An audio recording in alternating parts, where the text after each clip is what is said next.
Today's a special episode, and it's a recording that I did a while back with my younger brother, Jesse, who he's an unbelievable filmmaker and photographer and a lot of other things. He's a Renaissance man, but he's not a voice actor. And so this is our first lesson together. So we thought, it'd be fun to read a story, and then I could sort of give him pointers live. Okay. And you can be the judge of whether it's funny. I think it's hilarious, quite honestly. So without further ado, here is me and Jesse in the booth.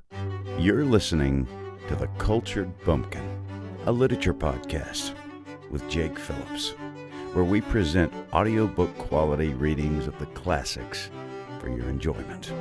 Thank you for stopping by. And remember, just because you're a bumpkin doesn't mean you can't be cultured. Today, I'm extraordinarily happy to introduce my little brother, Jesse Phillips, on the show. Say hello, Jesse.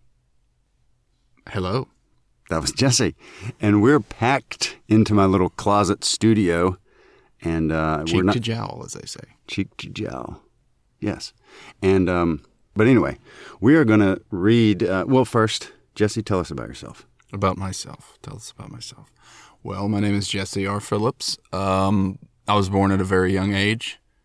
Not far from here. Is that what you want to know? Yeah. Okay, cool.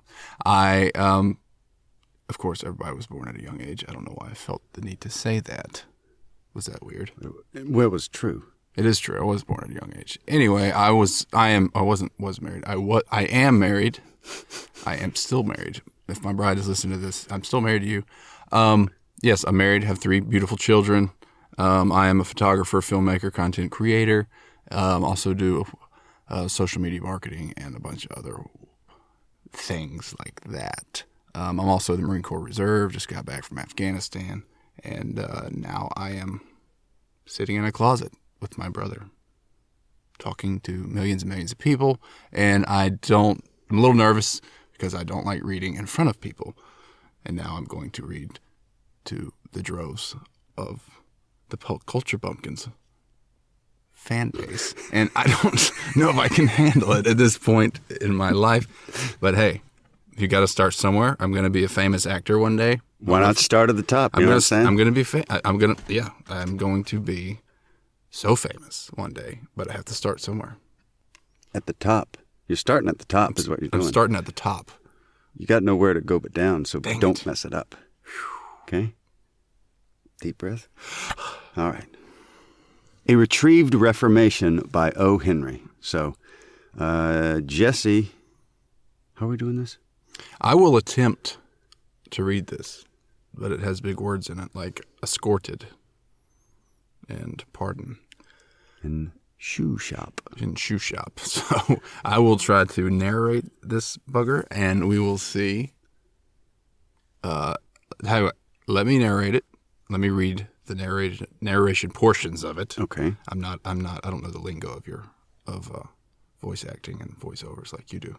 Is that what you say? Yeah. Okay. I'm just going to read it, and you can be all the other parts. Got it. Because, yeah. Okay. I'm super lackadaisical. Not lackadaisical. What's dyslexic? Ooh. Dyslexic. I read things backwards, and I say things backwards, and all the words mesh together. So, this should be fun. Should I begin? Just a few more lip smacks. Now we're ready. Take a swig of my iced tea.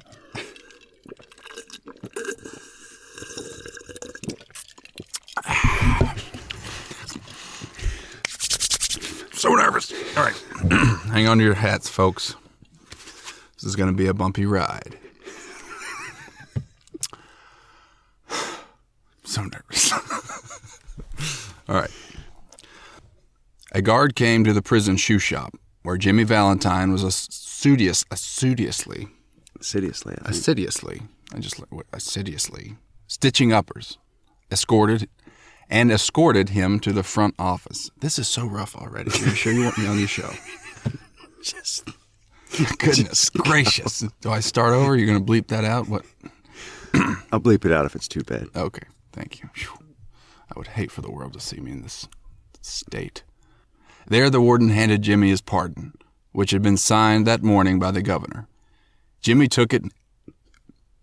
Why are you laughing at me? Stop. The words were touching each other. I know. It's terrible. Backwards, it's too. A I can see it. Bob Saget. I'd hit it and the page turned. I do real paper. I don't do Kindle Fires or whatever. Amazon Primes or what is that? Can you turn? What is that? Something just popped up on the screen, folks, and I don't know what it. All right, okay. Should I start from the top? Nah, just keep going. Okay. A guard came to the prison shoe shop where Jimmy Valentine was assiduously stitching uppers and escorted him to the front office. There, the warden handed Jimmy his pardon, which had been signed that morning by the governor. Jimmy took it in a tired kind of way. He served nearly 10 months of a 4-year sentence. He had expected to stay only about 3 months, at the longest. When a man with as many friends on the outside as Jimmy Valentine had is received in the stir, it is hardly worth while to cut his hair. Now, Valentine, said the warden, you'll go out in the morning. Brace up and make a man of yourself. You're not a bad fellow at heart. Stop cracking safes and live straight. Me? Said Jimmy, in surprise. Why, I never cracked a safe in my life. Oh, no? Laughed the warden. Of course not. Let me see now. How was it you happened to get sent up on that Springfield job? Was it because you wouldn't prove an alibi for fear of compromising somebody in extremely high-toned society? Or was it simply a case of a mean old jury that had it in for you? It's always one or the other with you innocent victims. Me? Said Jimmy, still blankly virtuous. Why, Warden, I never was in Springfield in my life. Take 'em back, Cronin, said the warden, and fix 'em up with outgoing clothes. Unlock 'em at 7 in the morning and let 'em come to the bullpen. Better think over my advice, Valentine. As 7:15 on the next morning, Jimmy stood in the warden's outer office. He had on a suit of the villainously fitting ready-made clothes and pair of... was that the right word? Yeah. Villainously? Yeah, That's a big word. It didn't fit well. It didn't fit. Awful. It did not. Arr. Villainously. Goodness gracious, that was a great way to use that word. He had on a suit of the villainously fitting ready-made clothes and a pair of the stiff, squeaky shoes that the state furnished to its discharged compulsory guests. The clerk handed him a railroad ticket and the $5 bill with which the law expected him to rehabilitate himself into good citizenship and prosperity. The warden gave him a cigar and shook his hand. Valentine, 9762, was chronicled on the books, pardoned by the governor, and Mr. James Valentine walked out into the sunshine. Disregarding the song of the birds, the waving green trees, and the smell of the flowers, Jimmy headed straight for the restaurant. There he tasted the first sweet joys of liberty in the shape of a broiled chicken and a bottle of white wine, followed by a cigar and a grade better than one. Followed by a cigar and a grade better than the one the warden had given him. Wait, time out. Do you always say cigar? You watch a lot of Westerns, don't you? You do. It's okay. I was just wondering. That's a trap. No, I like it. It gives it character. I always say cigar. Cigar? It's a C-gar. C-I-gar. Okay. Cigar. I always say that. Okay. I've always said that. Grandpa smoked cigars when we were children, and I called him that when I was a child with you in North Carolina. Remember? I remember. Grandpa's cigars? All right. What do you call them? Cigar. Just plain old cigar? That's a lot more boring. You keep rolling. Okay. Can I say cigar for this one? Yes. Thank you. Please don't try to change me. I won't. I want to stay who I am. Where were we, Jake? Followed by a cigar, a grade better than the one the warden had given him. Okay. From there, he proceeded leisurely to the depot. I could say depot, but I knew that you wouldn't like that. I'll just say depot. Nice. He tossed a quarter into the hat of a blind man sitting by the door and boarded his train. 3 hours set him down in a little town near the state line. He went to the cafe of one Mike Dolan and shook hands with Mike, who was alone behind the bar. Sorry we couldn't make it sooner, Jimmy, my boy, said Mike. But we had that protest from Springfield to buck against, and the governor nearly balked. Feeling all right? Fine, said Jimmy. Got my key? He got his key and went upstairs, unlocking the door of a room at the rear. Everything was just as he had left it. There on the floor was still Ben Price's collar button that had been torn from the eminent detective's shirt. Bob Saget! I got ahead of myself. I thought I had it. Cut that out. Throw it away. Don't let the world see me in this play, please. I look hideous right now. I sound hideous. I'm a monster! I hate myself, my dyslexic brain. Everything was just as he had left it. There on the floor was still Ben Price's collar button that had been torn from the eminent detective's shirt band where they had overpowered Jimmy to arrest him. Pulling out from the wall a folding bed, Jimmy slid back. Goodness gracious. Why did you have me on your reading podcast? You know I can't read. Pulling out from the wall a folding bed, Jimmy, stop laughing in my ear. I am not laughing. That was somebody else. Your fans will never have me back. Pulling out from the wall a folding bed, Jimmy slid back a panel in the wall and dragged out a dust-covered suitcase. He opened this and gazed fondly at the finest set of burglar tools. He pulled out a set of burglar tools. Burglar tools. He opened this and gazed fondly at the finest set of burglar tools in the East. It was a complete set made of specific. Now you know that the disease is real. It's not fake. It was a complete set made of specially tempered steel. The latest designs in drills, punches, braces, and bits. Jimmy's clamps and augers, with 2 or 3 novelties invented by Jimmy himself, in which he took pride. Over $900 they had cost him to have made. A place where they made such things for his profession. In half an hour, Jimmy went downstairs through the cafe. He was now dressed in tasteful and well-fitting clothes, and carried his dusted and cleaned suitcase in his hand. Got anything on? Asked Mike Dillon genuinely. Me? Said Jimmy in a puzzled tone. I don't understand. I'm representing the New York Amalgamated Short Snap Biscuit Cracker and Frazzled Wheat Company.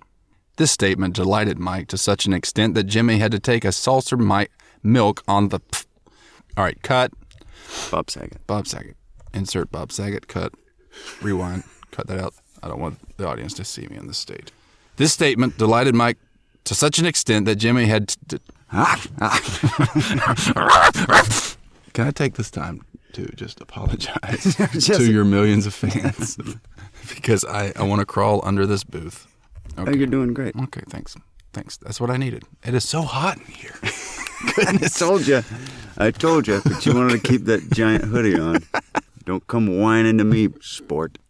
This statement delighted Mike to such an extent that Jimmy had to take a salter and milk on the spot. He never touched hard drinks. A week after the release of Valentine, 9762, there was a neat job of safe burglary done in Richmond, Indiana, with no clue. A week after the release of Valentine, 9762, there was a neat job of safe burglary done in Richmond, Indiana, with no clue to the author. A scant $800 was all that was secured. 2 weeks after the patented and proved burglary-proof safe in Logansport was opened like a cheese to the tune of 50... Open like a cheese? Did I read that right? Open like a cheese. I didn't bumble on that one? A lot of the old... No. It opened like a cheese. Folks, that safe opened like a cheese. Whatever that means. But I like it. Okay. 2 weeks after that, okay, to the tune of $1,500. Currency, securities, and silver untouched.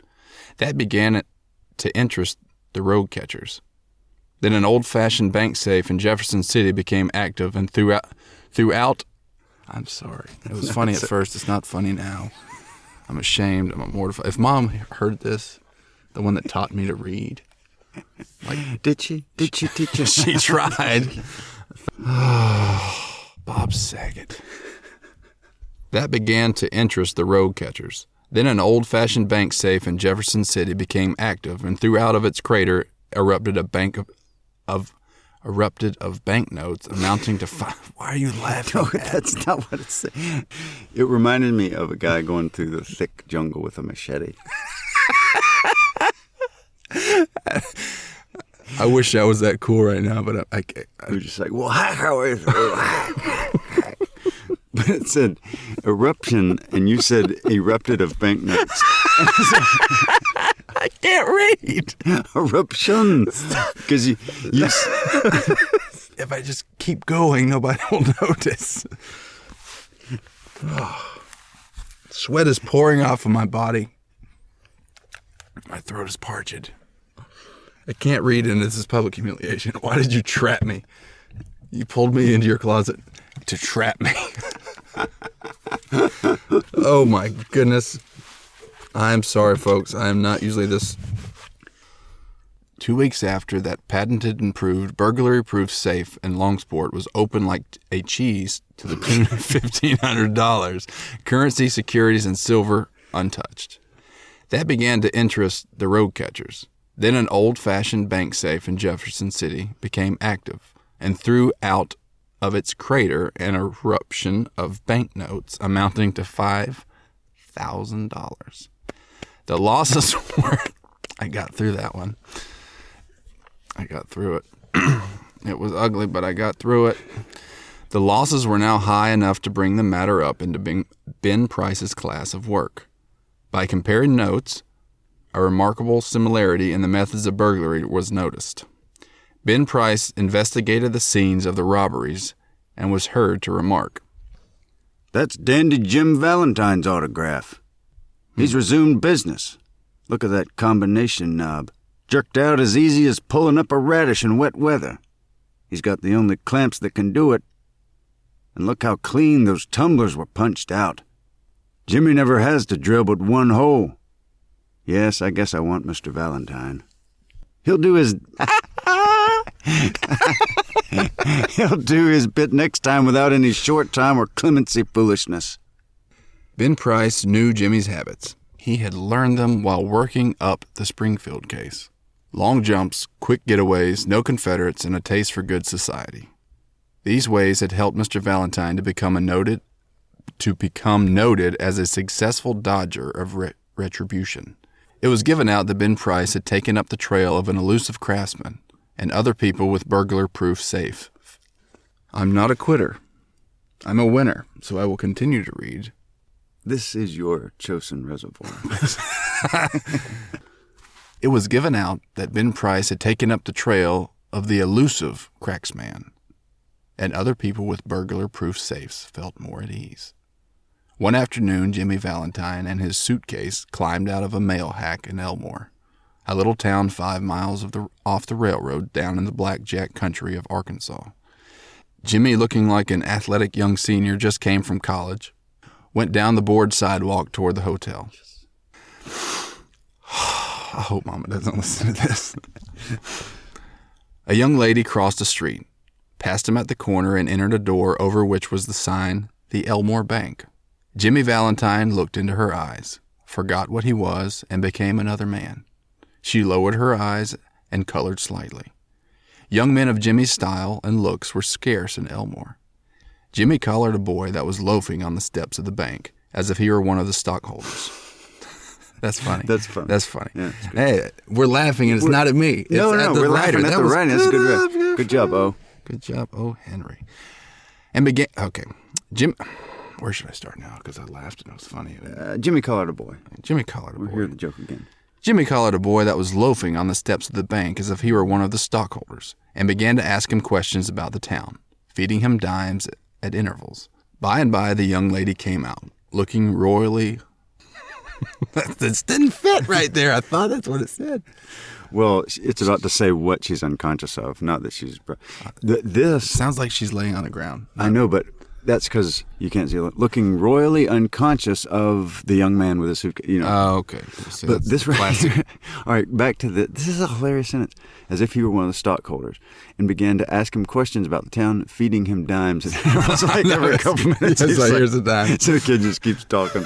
That's pretty funny. And he was just waiting for the pretty lady to come back out. Exactly. Jimmy and I would get along, even though he's a rotten cracks man. rotten cracks.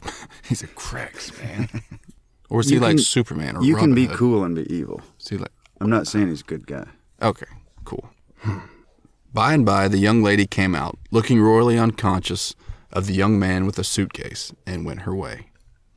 Isn't that young lady Polly Simpson? Asked Jimmy with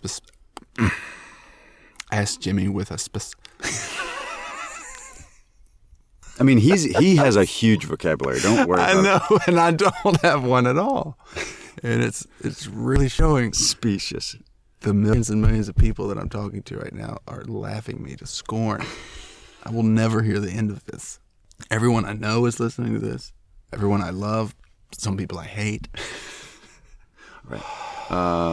Spacious guile, right? Yeah. Let's do that again. All right. Isn't that young lady Polly Simpson?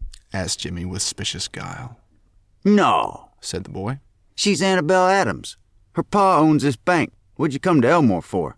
Is that a gold watch chain? I'm going to get a bulldog. Got any more dimes? That kid's hilarious. Jimmy went to the Planter's Hotel, registered as Ralph D. Spencer, and engaged a room. He leaned on the desk and declared his platform to the clerk. He said he had come to Elmore to look for a location to go into business. How was the shoe business now in this town? He had thought of the shoe business. Was there an opening? The clerk was impressed by the clothes and manner of Jimmy. He himself was something of a pattern of fashion to the thinly gilded youth of Elmore, but he now perceived his shortcomings. Stop laughing at me. He's had a hard time with gilded. No. That's a funny sentence. That's a great sentence. That's a funny sentence. It's like he's the biggest thing in town on fashion, and then Jimmy shows up, and he all of a sudden doesn't feel as tough. That's a good sentence. I like that. That's what I was laughing at. You did amazing. Thank you. Yeah. Thank you. Sure. Since it's such a good sentence, let me redo it. Read it again. I want to enjoy it again. The clerk was impressed by the clothes and manner of Jimmy. He himself was something of a pattern of fashion to the thinly gilded youth of Elmore, but he now perceived his shortcomings. While trying to figure out Jimmy's manner of tying his four in hand, he cordially gave information. Yes, there ought to be a good opening in the shoe line. There wasn't an exclusive shoe store in the place. The dry goods and general store handled them. Business in all lines were fairly good. Hoped Mr. Spencer would decide to locate in Elmore. He would find it a pleasant town to live in, and the people very suitable. Mr. Spencer thought he would stop over in the town a few days and look over the situation. No, the clerk needn't call the boy. He would carry up his suitcase himself. It was rather heavy. Mr. Ralph Spencer, the phoenix that arose from Jimmy Valentine's ashes left by the flame of a sudden alternative attack of love, remained in Elmore and prospered. He opened a shoe store and secured a good run of trade. Socially, he was also a success. He made many friends, and he accomplished the wish of his heart. He met Miss Annabelle Adams and became more and more captivated by her charms. At the end of the year, the situation of Mr. Ralph Spencer was this. He had won the respect of the community. His shoe store was flourishing, and he and Annabelle were engaged to be married in 2 weeks. Mr. Adams, the typical plodding country banker, approved of Spencer. Annabelle's pride in him almost equaled her affection. He was as much at home in the family of Mr. Adams and that of Annabelle's married sister as if he were already a member. One day Jimmy sat down in his room and wrote this letter, which he mailed to the safe address of his old friend in St. Louis. Dear old pal, I want you to be at Sullivan's place in Little Rock next Wednesday night at 9 o'clock. I want you to wind up some little matters for me. And also, I want to make you a present of my kit of tools. I know you'll be glad to get 'em. You couldn't duplicate the lot for $1,000. Say, Billy, I've quit the old business a year ago. I've got a nice store. I'm making an honest living, and I'm going to marry the finest girl on earth 2 weeks from now. It's the only life, Billy, the straight one. I wouldn't touch $1 of another man's money now for $1 million. After I get married, I'm going to sell out and go west, where there won't be so much danger of having old scores brought up against me. I tell you, Billy, she's an angel. She believes in me, and I wouldn't do another crooked thing for the whole world. Be sure to be at Sully's, for I must see you. I'll bring along the tools with me. Your old friend, Jimmy. On the Monday night after Jimmy wrote this letter, Ben Price jogged Unobtrusively. That's a big word. Big word. That's a big word. Unobtrusively? Just skip it. Jogged into Elmore.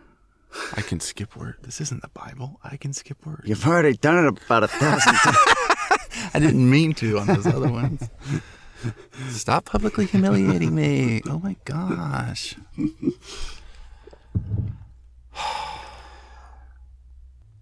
On the Monday night after Jimmy wrote this letter, Ben Price jogged into Elmore in a livery buggy. He lounged about in town in his quiet way until he found out what he wanted to know.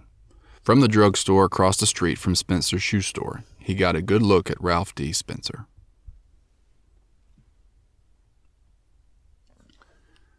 Gonna marry the banker's daughter, are you, Jimmy? Said Ben to himself softly. Okay, so he's not talking to Jimmy. He's still talking to himself. Okay. Yes. Gonna marry the banker's daughter, are you, Jimmy? Said Ben to himself softly. Well, I don't know. The next morning, Jimmy took breakfast at the Adamses.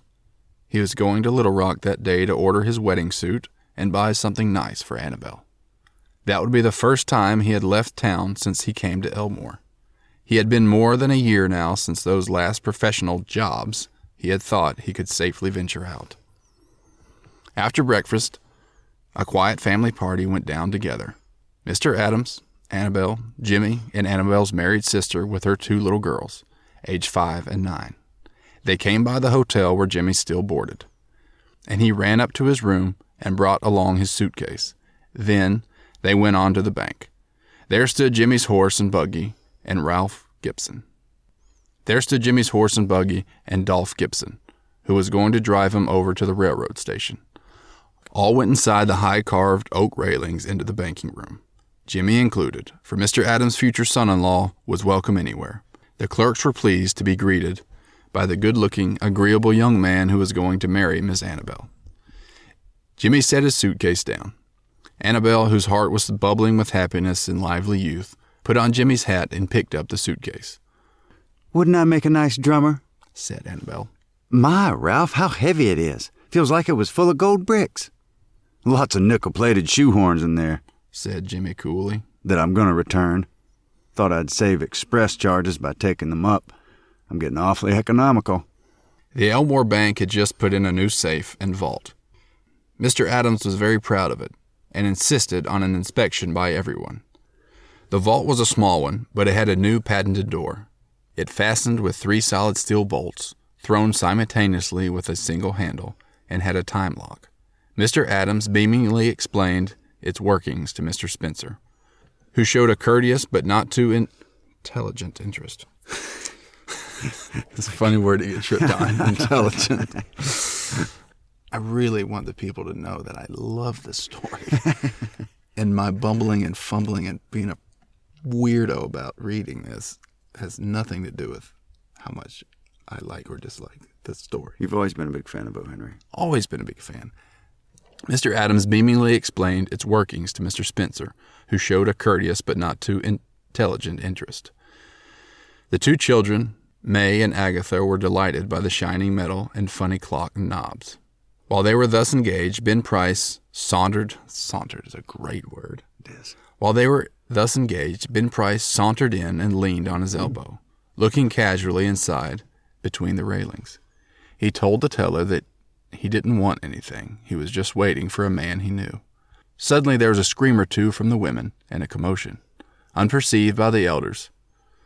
May and the 9-year-old girl, in a spirit of play, had shut Agatha in the vault. She had then shot the bolts and turned the knob of the combination as she had seen Mr. Adams do. The old banker sprang to the handle and tugged at it for a moment.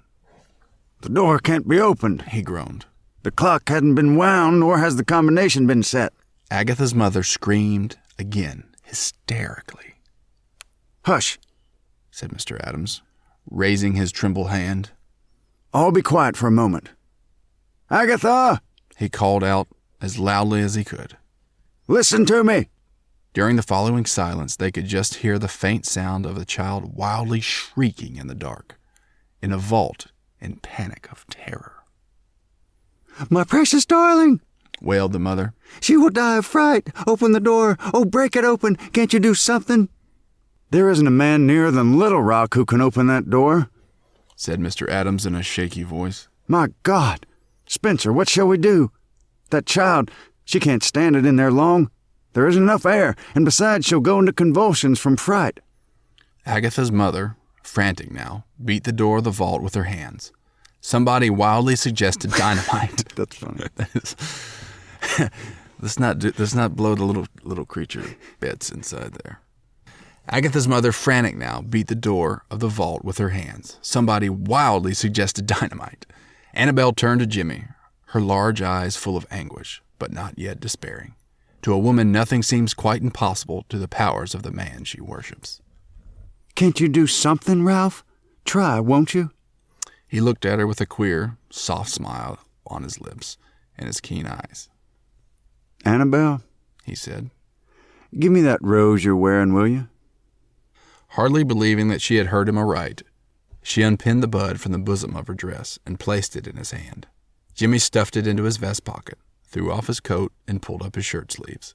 With that act, Ralph D. Spencer passed away and Jimmy Valentine took his place. "Get away from the door, all of you," he commanded shortly. He set his suitcase on the table, opened it out flat. From that time on, he seemed to be unconscious of the presence of anyone else. He laid out the shining, queer implements swiftly and orderly, whistling softly to himself, as he always did when at work. In a deep silence and immovable, the others watched him, as if under a spell. In minutes, Jimmy's pet drill was biting and I need a glass of milk. In a minute, Jimmy's pet drill was biting smoothly into the steel door. In 10 minutes, breaking his own burglarious record, he threw back the bolt and opened the door. Agatha, almost collapsed, but safe, was gathered into her mother's arms. Jimmy Valentine put on his coat and walked outside the railings toward the front door. As he went, he thought he heard a faraway voice that he once knew call, "Ralph!" But he never hesitated. At the door, a big man stood somewhat in his way. "Hello, Ben," said Jimmy, still with his strange smile. "Got around at last, have you? Well, let's go. I don't know that it makes much difference now." And then Ben Price acted rather strangely. "Guess you're mistaken, Mr. Spencer," he said. "Don't believe I recognize you. Your buggy's waiting for you, ain't it?" And Ben Price turned and strolled down the street. That was a good story. The man leaves a life of crime. Well, he's about to get back. He was scouting that bank is what he was doing. Yes. And then he meets the lovely Annabelle. Mm-hmm. Makes him forget his evil intentions, and he becomes a changed man. Pretty good what the power of love can do. Okay, we made it. Whew. All right. So actually that episode sort of spurred Jesse to start an episode, or start a podcast, I should say, called The Program. And it's, it's a kind of a funny podcast about nothing. Just, it's there to entertain. It's not there to make political points or, take sides on controversial issues. It is there to make you laugh. And that's about it. And it's called The Program. And we did it for 2 seasons, and then we stopped. So I think we did 20 episodes. And you can still find them on, Apple Podcasts, wherever you get your podcasts. You should check it out. Now, if you didn't like what you just heard, don't even bother. If you liked what you heard, it's kind of, you'll kind of get some more of that type of, just old Andy Griffith humor. Now, I've been on to him for a while about, we ought to do a reunion season or a reunion episode or something like that. So I'm not going to tag him on social media in this, but I am going to put his contact information in the show notes of this episode. And if you liked it, I would like you to send him a message and say, please continue the program. because I think it'd be funny. His wife thinks it's hilarious. My oldest daughter and my wife thinks it's hilarious. So I want to do some more, even if it's just for those people. But it might help if there are outsiders who say, hey, can you do some more? Anyway, if you did, like I say, if you didn't like it, you're probably not even listening. So I'll assume if you've made it this far, you kind of enjoyed that. And what I would like you to do is go and check out the program. I'll put the link in the show notes. And then email Jesse or message Jesse on Instagram and say, can you please do another one? And it'll kind of come out of nowhere. You don't have to tell him where you heard about this. I think that would be really funny because I want to do some more. That was fun. It's fun spending time with him. He's my little brother. We don't get to spend much time together. And when we get to goof off for a little bit, that's always fun. So anyway, I appreciate you listening this far. And I appreciate all your listens. And I appreciate you, your reviews and your ratings. I appreciate when you tell a friend. Thank you for all that. That is so welcome. And I am so appreciative of it. And most of all, I'm just appreciative that you listened. Thank you very much, and I hope you have a great day. You've been listening to The Cultured Bumpkin, a literature podcast with Jake Phillips. Thank you very much for listening. I really do appreciate it. If you enjoyed this, would you mind going and subscribing and leaving a nice review on whatever podcast platform you heard this on? I would really appreciate it. Thank you very much for listening, and we'll see you next time.